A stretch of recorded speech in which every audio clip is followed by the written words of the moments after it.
Good afternoon or good morning, depending on where you're listening from. I'm Caroline Hill, editor of Legal IT Insider, and I'm here with Michael Grupp, CEO and founder of Brighter, to talk about the European Women Legal Awards. Hi, Michael. Hi, Caroline. Great to be here. Women of Legal Tech Awards.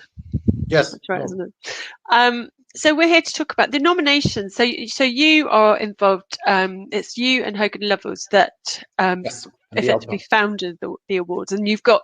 So this is the European one, but you've got the. So tell us a bit about the awards. You've got different sort of different awards, haven't you? No, actually, whatever you said was right. So quick history on how that all started. The original idea, in fact, came from Hogan Lovells, Nico Kuhlmann, who's a lawyer with the Hamburg IP team, and us in 2018. So it was like a typical problem. You want to organize a panel discussion event. You look around who would be a good speaker, and even setting up your speaker panel, finding the right panelist. You know that, like it's almost like a research project, if to not have always the same people, but then also kind of have enough diversity. And there was often the argument like, it's three guys on the panel because there are no women on the subject, and that is where we started. Like, let's just create something for visibility and just show how much contributions are actually present and are happening. Yeah. And that was 2018. So we then organized an award that we called Women of Legal Tech. Not European women, but just Women of Legal Tech 2018. That's what I was thinking. Yes, because it started. It was. See it as a geographically limited first version. Mm-hmm. We started. It was a German-speaking region, so Austria, Switzerland, Germany. I think 26 people got awarded at the end, but it was more of a list to make visible who's active and who has remarkable contributions. And it then really emerged. It wasn't just award in the sense of you're the prioritizing or actually like awarding specific things, but more like making visible who's active in that field. Okay. And that's what it was about. So it was more like almost like a power list of 26 women active in the area.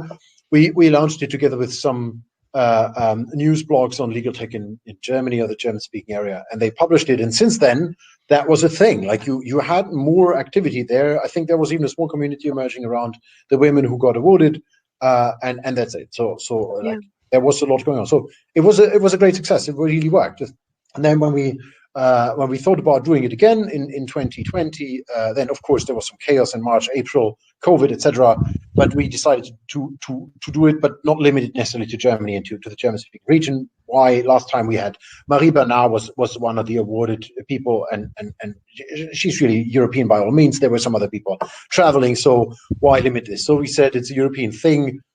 Anyone who has an impact on legal tech and legal innovation with technology on the European continent is welcomed and can do this. And that's when we started to kind of enlarge the scope this year, and it's now the European Women of Legal Tech. Yes, brilliant.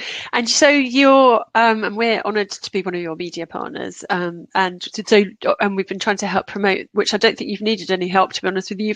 You've had nominations closed on the 9th of October. Yes. How many nominations did you get? Have you got? So I just prior to our conversation here, I double checked, and I heard that we have 180 on the website, but there's a little bit of a pipeline, because we then collect more information. We collect some profile pictures, because if you get nominated by someone else, then that person nominating you maybe doesn't have all the information, or doesn't. You also have to agree to be nominated also, right? So there's a bit of a lag. So we had actually a number of other nominations coming in last week. So I assume we probably get around 200 nominations, something like that. Brilliant. That's brilliant.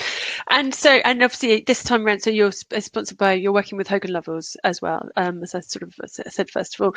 And I like your idea. Yeah, I mean, we've talked about this before, so I shared that difficulty with panels, and it's been so brilliant to see so many women on LinkedIn having a real focus. And I had a great chat with Isabel Parker, which you may have seen, about being nominated. Yeah. And we were talking about, do we need women's awards? And actually we came to the conclusion, actually we really do, because although you can celebrate their achievement as a person, at the same time, there are less women in legal tech, infinitely less actually, and that this has been a great opportunity to really give to give focus on the people that are making a difference. So I think it's it's been great to see that all over LinkedIn, all of the women who are doing fabulous stuff. So it's been great to see. So what happens now? So now you're obviously going through all of the nominations. So what's next? Yes. So the next step will be the voting is still live, so you can still vote for people. Oh, brilliant. Okay, well, that's important. I apologise because I thought the deadline was the 9th of October, and in which case, but people can still vote. So today's the 13th. You can still vote. You can't nominate anymore, but you can still vote. Of Reason course, for this, right. we actually extended the voting. Okay, fine. So maybe I didn't even notify you about this. So why did we extend it? A number of people actually informed us that there were still many nominations coming in. Yeah. And we wanted to give them as much visibility as for everyone else. Yeah. And then also we realized something that although we had announced that the voting would actually go until the 9th originally, Parliament nomination, that people really saw it as almost like celebrating that success, and it's more of a community thing. So there was no real sense of not enlarging that a little bit and giving other people also some public visibility to share their profile. Great. So that was the decision, and so there are many people voting. It's incredible. Like even I think the voting part is also that drives the engagement a little bit, and everybody interacts with it. Like everyone basically. That's a good thing about it. So we like this. So we extended this. So there's one more week of voting, and then we'll publish the jury members next week. Who is a group of men and women, or basically very diverse group of people all over Europe, even some Americans. So really almost global committee of people that are they experienced in the market. They're not limited to European or to a specific area. They're diverse because they also they need to be experts in the 5 categories: professional services, education, politics, in-house. So you have also a bit of a subset of specialization that's reflected in the jury as well. We publish them, and then it's going to be the jury who decides and basically creates the list. And the good thing about the jury is, first of all, we got way more nominations than we had anticipated, which means that the jury will probably have to slightly change the final number of people that will be awarded the award, right? So we said make it at probably 5 to 10 per category, but we'll see. It's probably going to be more than 50, right? It's probably more because there's just more people had to have done something great. There's no point in then doing some cutoffs. So that's good. The jury will decide about the number of people who get the awards, and also about the final nominations, the final awards, and that will happen throughout October and November. And the final ceremony is on November 26th. Okay, that's fab. November. And yes, and I should have mentioned you just went through the 4 categories that the awards are across those sectors that you just mentioned, which are, as you just mentioned, law firms and professional services, in-house and business. I think I've got 5 sectors here. Yes, it's 5. I was thinking I can't count. 5 sectors: law firms and professional services, in-house and business, entrepreneurship, academia and education, public services, politics and social. So there'll be awards for all of those different categories for the women in each working in each of those different categories. Yes, if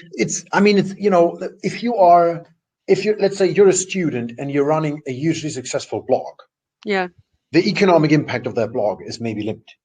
On the other hand, the impact of the blog maybe not, and you put a lot of effort into this. So your personal the marketability of the project, like the size of the project, is important.